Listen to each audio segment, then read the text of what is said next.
natin itong magandang balita ngayon, siyempre, mga kababayan. Etong si General Nicolas Torre, mga ka-GP Natics, ngayong araw, June 2, kasabay sana ng pagbabasa ng Article of Impeachment laban kay BP Sara Duterte, ay kasabay naman po ng panunumpa ni General Torre, mga kababayan. Naalala po natin na itong si Senator Jinggoy Estrada ay binanatan itong si Nick Torre na ito daw po ay hindi karapat-dapat, ito daw po ay maling pagpili ng ating Pangulo at ito daw po ay napaka-arogante. Naalala nyo yung sinabi ko kahapon?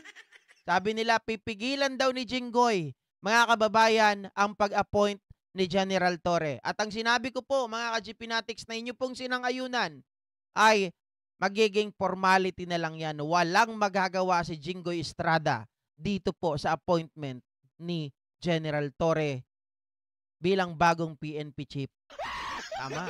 So ngayon, mga kababayan, dahil nanumpa na itong si General Torre rather, ay iyak po itong si Jinggoy Estrada. Bakit mo naman nasabi, GP? Siyempre, ayaw nga niya kay Nick Torre. Pipigilan niya, di ba? So natural, mga kababayan, masama ang loob niya. Oh, edi iyak. GP di naman sinabi. Ayun naman, palawakin ng utak. Diba? Palakihin ang utak, huwag ang utin.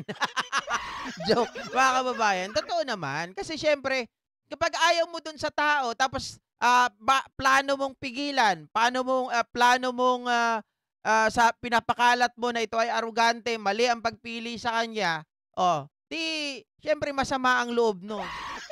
Diba?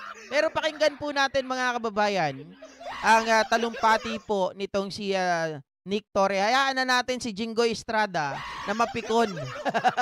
Hayaan natin, pagdating po ng panahon, etong si Nick Torre na ang baka humuli.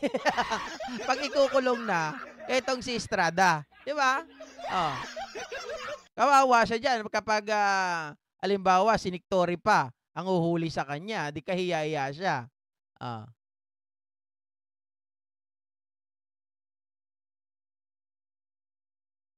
His Excellency Ferdinand R. Marcos Jr., President of the Republic of the Philippines, members of the Cabinet, led by Executive Secretary Lucas Bersamin and Secretary of the Interior and Local Government, Juanito Victor Sirimulla, sir, officers and personnel of the Philippine National Police, partners in uniform in the Armed Forces of the Philippines, members of the Diplomatic Corps, fellow public servants, friends and my family, my wife Jane, JP, RF, and BF, to everyone joining us from the live stream. And allow me to greet my late father, Master Sergeant Rodolfo M. Torre, 551354 PC. Naku po. Magandang araw po sa inyong Isang lahat. karangalan, ano? Sarap saya with Chowking L'Oreal. Ano naman to? Ano ba naman yan? Ba't may ganyan? Before you as a public servant, humbled by the enormity of the task and inspired by the mission all of us share to serve and protect the Filipino people with integrity, courage, and compassion. To President Marcos, sir, thank you for entrusting me this responsibility, sir. This is a position of trust, and as a duly elected representative of the Filipino people, you have my full commitment, and I will abide solely by your directive in faithful service to our nation and the strengthening of the Philippine National Police.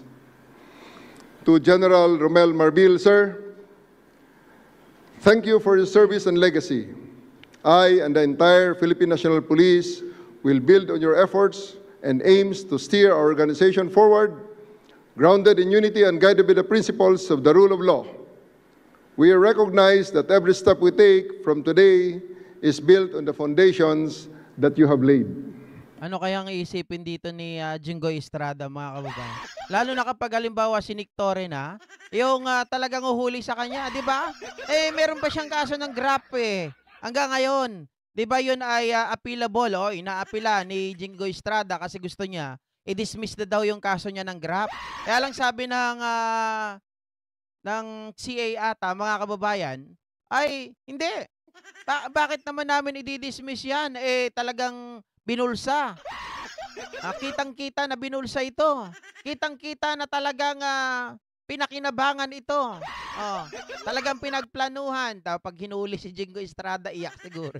Sabi siguro ni Torre.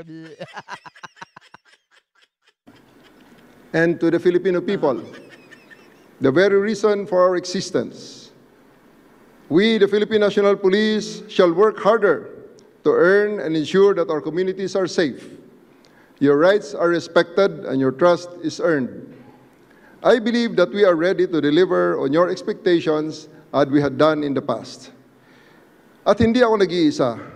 I stand shoulder to shoulder with the over 220,000 strong and dedicated men and women of the Philippine National Police, each one entrusted with upholding the dignity and honor that our badge represents.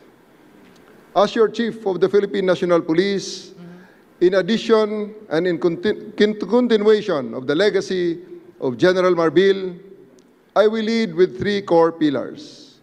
Ano yun? Pillar number 1 is in compliance to the directive of the President for swift and responsive public service. We will institutionalize a 3-minute emergency response time in major urban centers, and this had been done already during my term in Quezon City in the 3-minute response time project. This is not just a benchmark, it is a lifeline. Every call for help deserves immediate attention and action. Tama.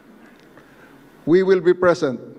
Makikita nyo kami sa kalsada, sa komunidad, sa palengke at sa bawat lugar na kinakailangan ng ating presensya para magbigay ng kapanatagan at ng kalooban.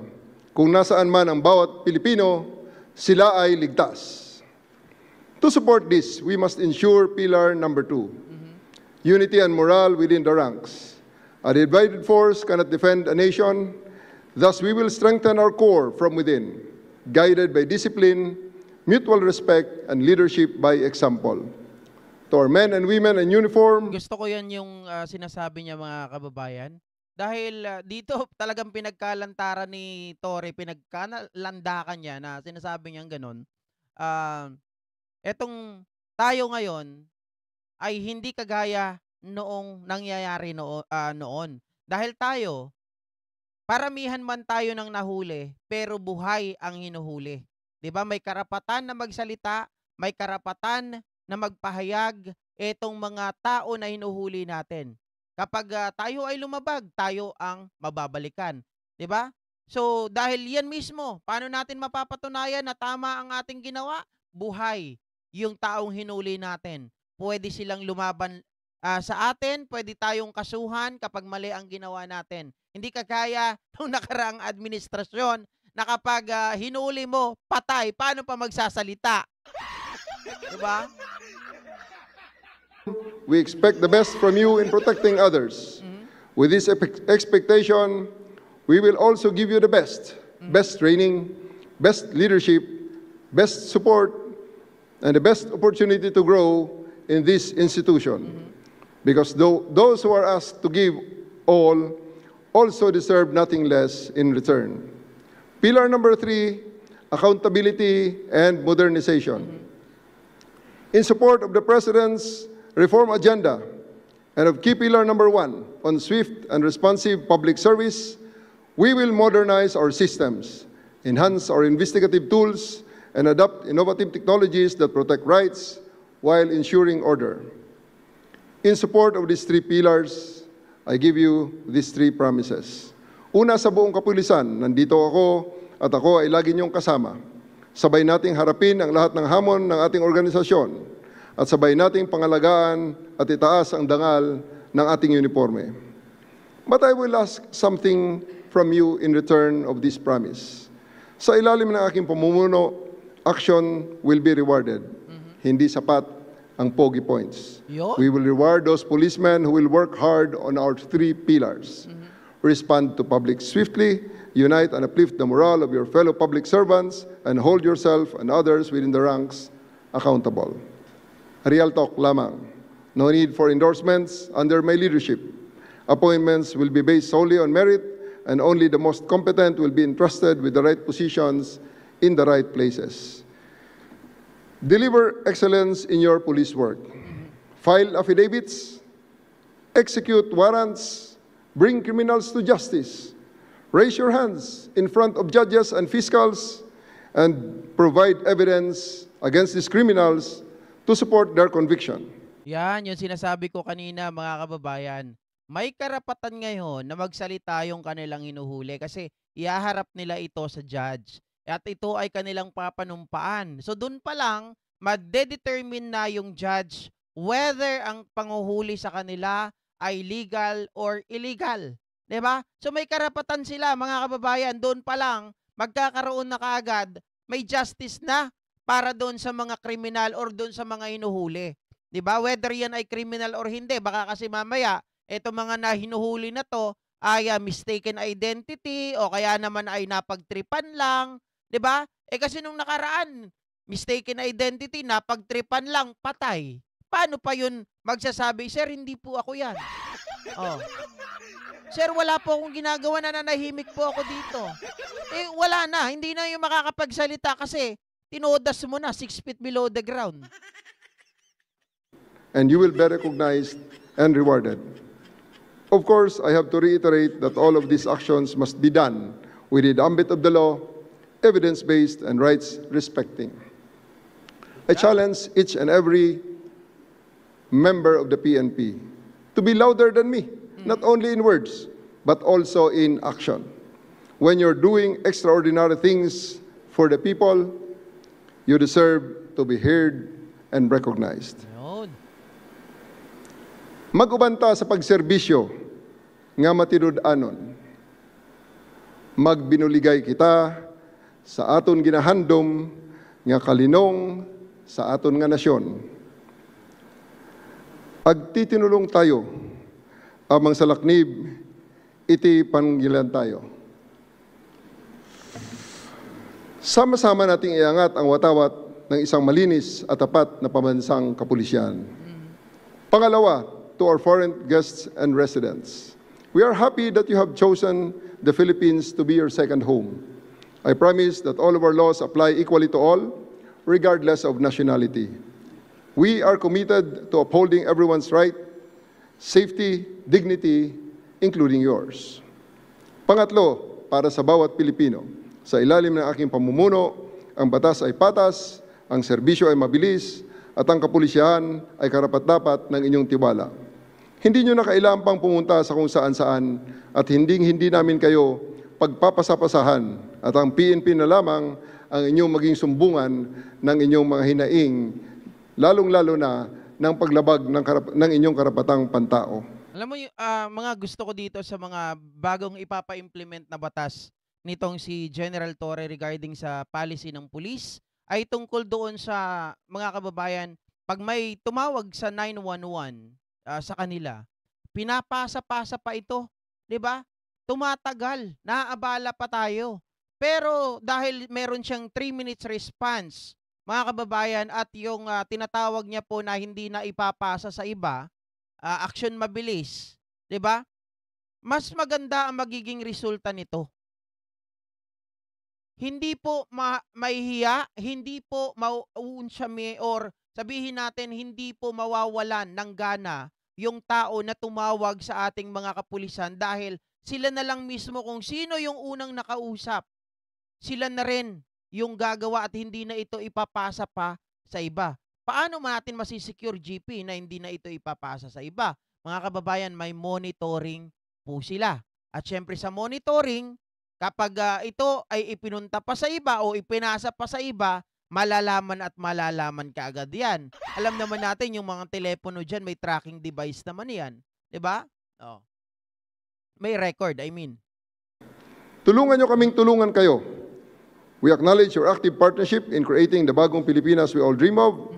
At buong puso kaming nagpapasalamat. Huwag kayong bibitaw at manatili sana kayong katuwang sa pagtaguyod ng kapayapaan at kaayusan ng ating bayan.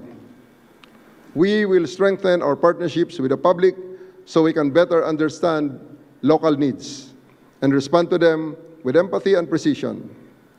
Today marks more than a beginning. It is a defining moment. Thus, let us seize it with unwavering courage, grounded in humility and a relentless commitment to serve the Filipino people with honor, excellence, and integrity. Maraming salamat po. Mabuhay ang pambansang pulisya, mabuhay ang bagong Pilipinas, mabuhay ang sambayanang Pilipino, at sa bagong Pilipinas, ang gusto ng pulis, ligtas ka! Yun! Mga kababayan, congratulations ulit kaya Senator na no? Kaya General Torre, mga kababayan, na kung saan po sigurado kay Inisan, sigurado po mga kababayan ay pag-iinitan na naman ito ng mga DDS. Mamatay kayo sa inggit. Mainis kayo hanggat gusto nyo. Bahala kayo. Oh, pero, again, mga kababayan, kahit anong gawin nyo, asarin nyo ng asarin, pikunin nyo ng pikunin, siya na ngayon ang pinakamataas na ranggo ng ating kapulisan, PNP Chief.